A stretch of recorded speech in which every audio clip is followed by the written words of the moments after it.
હાલો, કેમ છો બધા મજામાં? તો બધાને જય શ્રી કૃષ્ણ, જય સ્વામિનારાયણ, હર હર મહાદેવ. તો આજે આપણે વાત કરવાના મહાભારતની. મહાભારત ભાગ આપણે વિડિયા 92 વિડિયા અપલોડ કર્યા ને 92માં વિડિયાની અને 99માં કડવાની અધૂરી વાત આપણે સાંભળશું. 93માં વિડિયામાં 93માં વિડિયો અને 100મું કડવું ને એમાં આજ આવે છે મસવેધનની કથા. તો હાલો સાંભળીએ આપણે મસવેધન. અને મસવેધન અર્જુનજીએ કર્યું હતું, કેવી રીતે કર્યું, કેમ કર્યું, અને અટાણે તો કડવા કાપડીના વેહમાં છે અને કેમ કરે છે. હાલો આપણે સાંભળીએ મહાભારત.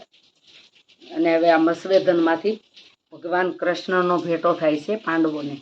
અટાણ સુધી ભગવાન કોઈ દી એને મળ્યા નથી જિંદગીમાં, પહેલી વાર મળશે મસવેધનમાં. હાલો તો સાંભળીએ મહાભારત. વૈષમ પાયેણ બેરે બોલ્યા, સુન જન્મે જય રાય, વિસ્તારી તુજને સંભળાવું મસવેધનનો મહિમાય. પંચાલ દેશ સોહામણો છે, ત્યાંનો દ્રુપદ રાય, તેને પેટ છે દીકરો પણ પુત્રીની થઈ સાય. એને પેટે દીકરો છે પણ દીકરીની ઈચ્છા થઈ દ્રુપદ રાજાને, પંચાલ દેશનો. માટે પોતે યજ્ઞ આરંભ્યો, વરુણ વિપ્રના કર્યા, તે રહીને ઘેર દીકરો દીકરી કોણ ક્યાંથી અવતર્યા. એને યજ્ઞ કર્યો છે. પંચાલ દેશના રાજા દ્રુપદ રાજાએ યજ્ઞ આરંભ્યો છે. તો એમાં દીકરો દીકરીને કેવી રીતે અવતર્યા એ આપણે સાંભળીએ યજ્ઞમાંથી. એક દહાડો બ્રહ્મપુરીમાં વેદ ભણે બ્રહ્માય, ત્યાં અચાનકમાં દેવી આવ્યા સાંભળવા મન થાયો. આસન વાળી બેઠા સાંભળવા, અતિ આનંદ સુખ સાર, મુખે વેદ બ્રહ્મા ભણે, ભૂકે 5 મુખ. બ્રહ્માજીને 5 મુખ છે. તો 5 મુખમાં 4 મુખ છે ને એ વેદ ભણતા હતા, પડતા હતા. અને 5મું મુખ હતું ને એ ભૂકતું હતું, ગધો ભૂકે ને ગધેડું એમ ભૂકતું હતું 5મું. ભૂકે 5મું મુખ, તેથી ખરા રંગમાં ભંગ પડે, મહાદેવને સડી રીસ. મહાદેવને રીસ ચડી કે બ્રહ્માજી વેદ ભણતા હતા, મહાદેવ સભામાં હતા અને 5મું મોઢું ભૂકતું હતું. તો મહાદેવજીને રીસ ચડી શિવને. ત્રિશૂળ મારી બ્રાહ્મણનું સેદી, 5મું શિષ્ય, 5મું મોઢું સેદી નાખ્યું. શિવને બ્રહ્મહત્યા લાગી, શિવ સ્વરૂપ શામ થયું. ત્યાંથી દેવ પસ્તાવા લાગ્યા, આ શું કર્યું મેં કામ, એમ જાણીને બ્રહ્મને નમ્યા, તમો ગુણી હું યાપ, તમારું મેં મસ્તક સેદું, મુજને લાગ્યું પાપ, તે પાપ મારું કરો નિવારણ, ઓરે ચિરંજીવી દેવ. બ્રહ્મા કહે ચાલો વિષ્ણુ પાસે, તેમના કરીએ સેવ. હાલો વિષ્ણુ પાસે જઈ વિષ્ણુની સેવા કરી, બ્રહ્મા કહે છે.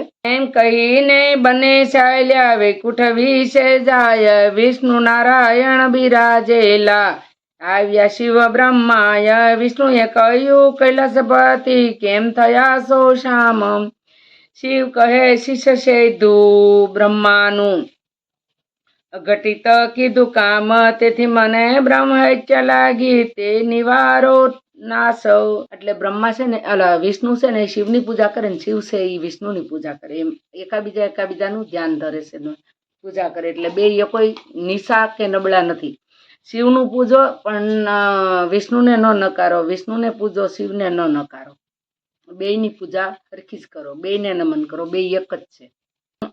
વિષ્ણુએ હત્યાને કહ્યું 2 હાથ, વિષ્ણુએ હત્યાને 2 હાથ જોડીને કીધું, જોડીને 2 હાથ.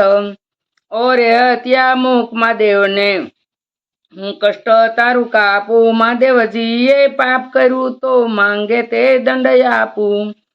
હત્યા બોલી ઓ મહારાજા, દંડ લેવા મુંજ લક્ષ, 18 અક્ષોણી સેના કેરું આપો, મુંજ ને ભક્ષ. 18 અક્ષોણી સેનાનું, કૌરવો પાસે 18 અક્ષોણી સેના હતી ને, 18 અક્ષોણી સેનાનું ભક્ષ મને આપો, હત્યાએ કીધું. ભક્ષ વિષ્ણુએ કહ્યું કબૂલ મારે, વસન માની લેવું, કૃષ્ણ અવતારે 18 અક્ષોણી ભક્ષ તમોને દેવું. કૃષ્ણ અવતાર થાય ને તો એ 18 ક્ષણીનું ભક્ષ્ય તમને હું આપી. હત્યાને કીધું, બ્રહ્મ હત્યાને.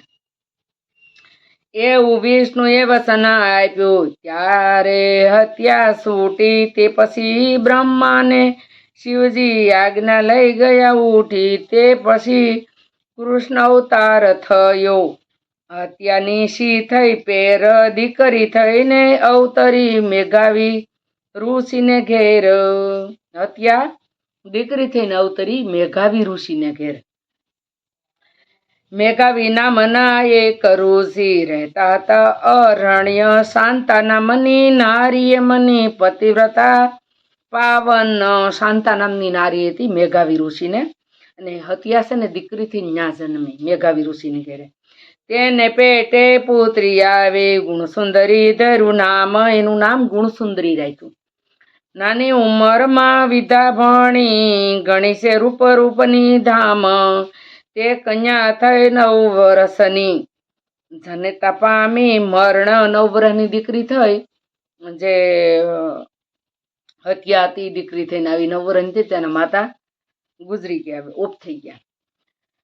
પોતે પિતાની સાકરી કરે નિત્ય સાંપે શરણ. એમાં ઋષિએ વિચાર્યું મારી થઈ વૃદ્ધકાય, માટે પરણાવું દીકરીને સાસરે કરી દઉં વિદાય. હું ગૌઢો છું, હવે મારી દીકરીને હારે મોકલી દઉં. ઋષિએ એવું વિચાર્યું. એમ જાણીને જામાત્ર શોધવા ચાલ્યા ઋષિવર શરણ. દેવી સાયે જાતા જાતા માર્ગે પાયમાં મરણ. દીકરી હાટું વરાજ મૂર્છો ગોતવા જતા હતા. ત્યાં જાતા જાતા રસ્તામાં ઋષિ મરી ગયા, એટલે દીકરી તો એકલી થઈ ગઈ. તેવા રતા ગઈ ગુણ સુંદરીને ઘણું કર્યું કલ્પાંત. દુર્વાસા મુનિએ ત્યાં આવીને પમાડી પુત્રીને શાંત. ગુણસુંદરી તવ શાંત પામી વૈરાગ્યના મન કીધા. વૈરાગનું મન કીધું. વૈરાગ એટલે લગ્ન નથી કરવા. અને પુસ્તક વિપ્રોને આપી દીધા. પિતાજીના પાના પુસ્તક હતા ને એ વિપ્રો એટલે બ્રાહ્મણને આપી દીધા. વાસણ વસ્ત્રો સર્વ આપ્યા. હવે નથી મારે ખપ. વન વિશે શિવાલય દેઠું ત્યાં જઈ માંડ્યું તપ. એ ઋષિની દીકરી હતી, તપ કરવા વનમાં વહી ગઈ. બધું બ્રાહ્મણોને આપી દીધું. ડાબા પગના અંગૂઠે પર કાયા તોળી તપ કીધું. ડાબા પગના ખાલી અંગૂઠા ઉપર ઉભી ને તપ કર્યું. એ જે હત્યા હતી દીકરી થઈને આવીને એણે કીધું ખરા મનથી જપ જપી બહુ કષ્ટ વેઠી લીધું. ખરા મનથી જપ જપી બહુ કષ્ટ વેઠ્યું. ને એવું જ આપણે ખરા મનથી અટાણી પણ જપ કરો ને તો ભગવાન આપણું સાંભળે ને ભગવાન આપણું જરૂર કામ કરે. સાંભળે જ ભગવાન, પણ ખરા મનથી દિલથી કરવું પડે. દિલથી કહીને અંતરથી, અંતરાત્માથી ભગવાનનું જપ તપ પૂજન કરો એટલે ભગવાન આપણું સાંભળે ને સાંભળે. કીધું ઘણા દિવસો મહાદેવ રીજા થયા પ્રસન્ન. ત્રિપુરારી જટાધારી આવી દીધા દર્શન. તપ કરતા કુરીને ઉઠાડી બાય તારું કષ્ટ જ કાપું. તપ કરતી હતી ને કુરીને ઉઠાડી. આપું તારાથી પ્રસન્ન થયો જે માગે તે આપું. તારાથી પ્રસન્ન થયો જે માગી આપું. ભગવાન કહીશ વિષ્ણુ શિવ. ક્રોધ ભરેલી કુરી બોલી મહારાજા કષ્ટ કાપો. ભરથાર આપો ભરથાર આપો સ્વામી મુંજને આપો. સ્વામી આપો સ્વામી આપો યામ યમ બોલી 5 વાર. 5 વાર બોલી. ભગવાનને પાસે 5 વાર માગ્યું. ભગવાન પાસે માગવું એક જ વાર માગવું. ભગવાન એક વારમાં સાંભળી જાય. એટલે 5 વાર એ બોલી કે મને ભરથાર આપો ભરથાર આપો, સ્વામી મને આપો, સ્વામી આપો, સ્વામી આપો. આમ 5 વાર બોલી. મહાદેવજી કે 5 વાર બોલી 5 જો ભરથાર. 5 વાર બોલી 5 તને ભરથાર હોય. ગુણ સુંદરી કહે ઓરે મહારાજા કાને ન સાંભળ્યું કોઈ. એક નર ને હોય નારી જાજી, નારીને 2 નવ હોય. તેને બદલે 5 આપ્યા આ તે શો અધર્મ. એમ કહીને શીશ પસાડ્યું ફૂટ્યું મારું કર્મ. મહાદેવજી કહે રાખો શાંતિ દેહ તજી દેનાર. પાંચ પતિ તું ભોગવજે હવે ને અવતાર તવગુણ સુંદરી કાષ્ટ લાવી સીતા ખડકી દેહ અગ્નિ મૂકી મહી પડી પ્રજાળી નાખ્યો દેહ અગ્નિ કરીને એમાં ફળગીને મરી ગઈ. બીજે અવતાર અવતરીએ ગાય તણો અવતાર બીજે અવતારે ગાય થઈને જન્મી. એ જે હત્યા નામની દીકરી થઈને હત્યા હતી દીકરી થઈને જન્મી અને પાંચ પતિ ઓજો કીધું ને એ મરી ગઈ ને બીજા અવતારે ગાય થઈને જન્મી. એ ગાય તણો અવતાર માર્ગે જાતા પાંચ નંદી પૂઠે પડ્યા એક વાર. માર્ગે હાલી જતી હતી ગાય ને પાંચ નંદી એની વાહે પડ્યા પાછળ. હવે સાંભળવા જેવું મસ્ત છે આ બધું, સમજવા જેવું છે. આપણું સાંભળવા જેવું નહીં પણ સમજવા જેવું છે. એટલે કોઈનું આવું કાંઈ કરમ જોઈને દાંત નો કઢાય, ખુશી નો થવાય, વાત નો કરાય. હવે શું થાય જુઓ. એવા મયા એવું શિવાલય ત્યાં આવી ગઈ ગાય પાંચ નંદી પૂઠે જોઈને હસી પડ્યા ઉમૈયા માતાજી હસ્યા. પાંચ નંદી વાહે જોયા ને તો માતાજી હસ્યા. હવે માતાને ગાય હરાપ આપશે. જોજો દ્રૌપદી પાર્વતીનો અવતાર છે. હસી પડ્યા ઉમૈયાજી હસ્યા. ઓ ગાય એ વાસા ગુણ તુજમાં ઉઠળ નંદી પાંચ એટલે ગાયને વાસા આવી બોલે ખરી ખર ખાસ. ગાયને વાસા આવીને ગાય બોલી, ઓ ઉમૈયા તું જનેતા જેવી હસી કાઢ્યા છે અમને, તે માટે હું શાપ દઉં છું પાંચ પતિ હજો તમને. ઉમૈયાને કે જા તને પાંચ પતિ હોજો, કે હું તને હરાપ દઉં. ગાયે હરાપ દીધો. એટલે કોઈની કાંઈ હાસી કોઈ દી નહીં ઉઠાવવાની. કઈ કોનો હરાપ લાગી જાય નક્કી નહીં હો. હાસી નહીં ઉઠાવવાની. ગાયને આપણે મારી ગમે કરીએ ને તો એનો પણ હરાપ લાગી જતો હોય. એવો ગાયે શાપ દીધો તેવા જ પ્રાણ નીકળ્યો, પાર્વતી સેતી ગયા તે અંશ એનો ગળ્યો. પાર્વતીજી સેતી ગયા અને અંશ એનો ગળી ગયો. આજે હું તો શાપ પામે, શાપ પ્રમાણે વર્તવું જોઈએ, કરવા મારે પાંચ સ્વામી. શિવજીને કહે હું આજ હરાપ પામીશું, હરાપ પ્રમાણે મારે પાંચ પતિ કરવા જોઈએ. શિવને કહેવાય ગયા પાર્વતીજી માતાજી. શાંભો કહે પાંચ રૂપ મારા તે પાંચ સ્વામી જાણો. પાર્વતી કે એમ ન ચાલે વિવેક વિચાર આણો. એમ ન હાલે પાર્વતી કે એ વિવેક વિચારથી જાણો. કે શિવજી કહે ગાય તણો જે અંશ તમો એ ગળ્યો. શિવજી કે પાર્વતીજીને કે તમે જે ગાયનો અંશ ગળ્યો, અંશ એટલે આત્મા, એ પાર્વતીજીમાં હમાઈ ગઈ. ગાયની આત્મા પાર્વતીજીએ હમાવી લીધી એટલે અંશ ગળી ગયા. અંશ આપણે પણ ભગવાનનો અંશ છે. આપણી આત્મા છે ને અહીંયા છે અને એ ભગવાનનો અંશ છે આપણી આત્મા. એટલે પાર્વતીજીને કહી શિવ કે તમે જે ગાયની અંશ ગળી ગયા, અંશ ગળ્યો તેની તમે કન્યા બનાવો, હું વીર બનાવું બળિયો. તેની તમે કન્યા બનાવો ને હું એક વીર બળિયો બનાવું. હવે ક્યાં મોકલે છે જુઓ. બળિયો ભાઈ બહેનનું જોડું બનશે, ભાઈ બહેનનું જોડું બનશે. હું વીર બળિયો બનાવું, તમે એની દીકરી બનાવો. ભાઈ બહેનનું જોડું બનાવો કરો. તો ઉમૈયાએ અંશ કાઢ્યો, પૂતળું બનાવ્યું સાર. થોડો અંશ પોતાનો મૂક્યો, થોડોક અંશ પોતાનો મૂક્યો. એમાં પોતાની આત્માનો થોડોક ભાગ મેકી દીધો. મા પાર્વતીએ એની શક્તિ મેકી દીધી, થોડી આત્મશક્તિ મૂક્યો. તેજસ્વી થયું પાર, બહુરૂપવંતી કન્યા બનાવી 5 વર્ષની શોભે. વર્ણન કરતા છે સથા કે વિશ્વતણું મન લોભે. વિશ્વતણું મન લોભે સૌ દેવે અવતાર ધર્યા તો ઉતારવા ભૂમિભાર. પણ યજ્ઞ નહોતો અવતર્યો, તેડાવ્યો ત્રિપુરાર. અગ્નિ નહોતો અવતર્યો, ભગવાને અગ્નિને બોલાવ્યો. અને ભગવાન 5 વર્ષનો જે દીકરો બનાવીને મોકલે ને એ અગ્નિદેવ છે. દ્રૌપદરાયના દીકરો થઈને આવે ને ધૃષ્ટદ્યુમ્ન. હા ત્રિપુરાર.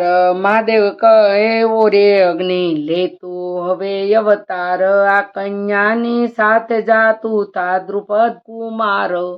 દ્રૌપદ રાજા એને યજ્ઞ ચાલુ કર્યો હતો ને તો પાર્વતીજીએ અંશ કાઢીને દીકરી બનાવી 5 વર્ષની, અને શિવે દીકરો બનાવ્યો કે આ બે બેન ભાઈનું જોડું છું, બે અગ્નિમાંથી પ્રગટ થાવ જાવ, કે દ્રુપદના દીકરા થઈને જન્મ, ત્યાં અવતાર ધારણ કરો. તવ યજ્ઞએ 5 વર્ષનું સર્પ લીધું, ત્યાં મહાદેવજીએ રથ આપ્યો, કન્યા બેસાડી માય. આંકવા માટે કુંવર બેઠો, દશ રૂપે જાય એવે બ્રાહ્મણોએ હોમ કીધો, સેલું શ્રીફળ હોમાય. બ્રાહ્મણોએ હોમ કર્યો, સેલું શ્રીફળ હોમાણું, અને આ બેનભાઈ ના જાહે યજ્ઞમાં પ્રગટ થાય. અગ્નિદેવ ખુદ પોતે સાક્ષાત અગ્નિદેવ ખુદ હતા, સાક્ષાત. તે વેળા રથ મહીથી નીકળ્યો, વરત્યો જય જયકાર, તેજસ્વી કન્યાને જોય કીધો નમસ્કાર. બ્રાહ્મણોએ ધૃષ્ટદ્યુમ્ન ઠરાવ્યો, તે ઠામ. બ્રાહ્મણો એનું નામ ધૃષ્ટદ્યુમ્ન ઠરાવ્યું. બ્રાહ્મણોએ તે ઠામ મહારૂપંતી કન્યા કે રુદ્ર દ્રૌપદી નામ, એનું નામ દ્રૌપદી રાખ્યું, નાનું ધૃષ્ટદ્યુમ્ન રાખ્યું. પછી અવર સૌ વિદાય થયા, રાય થયા છે પ્રસન્ન, ખોળામાં બેસાડ્યા બેઉને, એક તનિયા એક તન. બે બેન, એક દીકરો તો હતો, રાજાને દીકરી નહોતી, અને આ દીકરો ધૃષ્ટદ્યુમ્ન થઈ આવ્યો. ખોળામાં બેસાડી બેઉને, એક તનિયા એક તન. રાજાએ પૂછ્યું, તમારે બેઉને રહેવાની ક્યાંય સાય? ધૃષ્ટદ્યુમ્ન એમ બોલ્યા, હું રહું તમ ઘરમાં. ધૃષ્ટદ્યુમ્ન કે હું તમારા ઘરમાં રહું. દ્રૌપદી કે બાગ વિશે દો મુજને રે મુકામ, બાગમાં મને મકાન બનાવી ગયો. દ્રૌપદી કે રાજા બાગમાં તેડી ગયો, રહેવાને દીધું ધામ. એક સહસ્ર દાસી આપી, દ્રૌપદીની કરે સેવાય. પિતાને બહુ લાડકવાય, મોકલે મીઠાઈ મેવા. એવામાં નારદજી આવ્યા, રાયને કહ્યું વસન, તારી દીકરી જગદંબા કરવા દે દર્શન. નારદજી કે તારી દીકરી જગદંબા છે, કે મને દર્શન કરવા દે. એમાં પાર્વતીનો અંશ હતો ને, પાર્વતીનો અંશ અવતાર કહેવાય. ગાયનો અંશ હતો ને પાર્વતીનો અંશ હતો, ને દ્રૌપદી થઈને અવતર્યા હતા. વલણ દર્શન કરવા મુંજને થઈ છે બહુ ઈચ્છા, વ્યાસ વલ્લભ વાણી વધે સાંભળજો શ્રોતાયો. તો નારદજીને દર્શન કરવાની ઈચ્છા થઈ, નારદજી ત્યાં આવ્યા છે. અને હવે દ્રૌપદી રાજાને દીકરો દીકરી છે, એને ધૃષ્ટદ્યુમ્ન અને દ્રૌપદી રહી છે. અને એને એક દીકરો હતો, પણ હતી દીકરી, પણ દીકરો એની માએ કરીને ઠરાવેલો હતો, એનું નામ શિખંડી હતો. તો હાલો એટલું કહી આજનો વિડીયો આપણે પૂરો કરીને 93મો વિડીયો અને 100મું કડવું પૂરું છું. અને 93મા વિડીયાને 100માં કડવાની અધૂરી વાત આપણે સાંભળશું. 94મો વિડીયો અને 101મું કડવું માં અધૂરી વાત આપણે સાંભળશું. એટલું કહી આજનો વિડીયો પૂરો કરી આવજો. બધા જય શ્રી કૃષ્ણ, જય સ્વામિનારાયણ, હર હર મહાદેવ, જય સિયારામ.